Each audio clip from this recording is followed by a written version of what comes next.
အားလုံးပဲမင်္ဂလာပါ။ယနေ့ကျွန်တော် sharing လုပ်ပြီးတော့မှာတော့ Suzuki အကြောင်းပဲဖြစ်ပါတယ်။ Suzuki ကိုမော်တော်ကားတွေ စိုက်ကယ်တွေနဲ့ရေချောင်းသောအင်ဂျင်တွေထုတ်လုပ်တဲ့ကုမ္ပဏီတစ်ခုအဖြစ်လူသိများခဲ့ပါတယ်။ Suzuki လိုမောအဖြစ်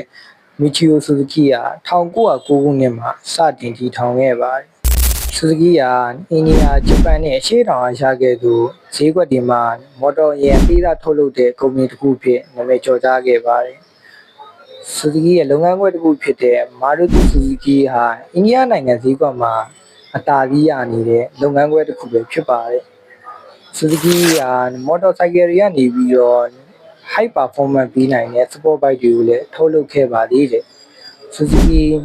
Hayabusa နဲ့ Suzuki GSX RCD ကဲ့သို့ sport bike တွေကိုလည်းထုတ်လုပ်ခဲ့ပါတယ်။ Suzuki ကရေချောင်းသုံးလှေတွေမှာယုံကြည်စိတ်ချစွာအသုံးပြုနိုင်တဲ့မော်တာတွေကိုထုတ်လုပ်ခဲ့ပါတယ်။ Suzuki ရဲ့ထင်ရှားတဲ့ model တွေကတော့ Suzuki Swift စီးကားသက်သာတဲ့ hatchback ကားတစ်စီးပဲဖြစ်ပါတယ်။ Suzuki Jimny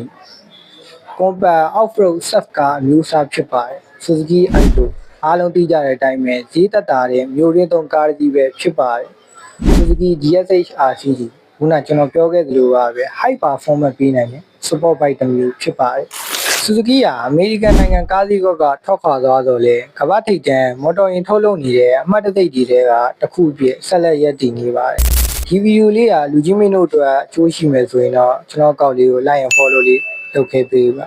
အားလုံးကိုကျေးဇူးတင်ပါတယ်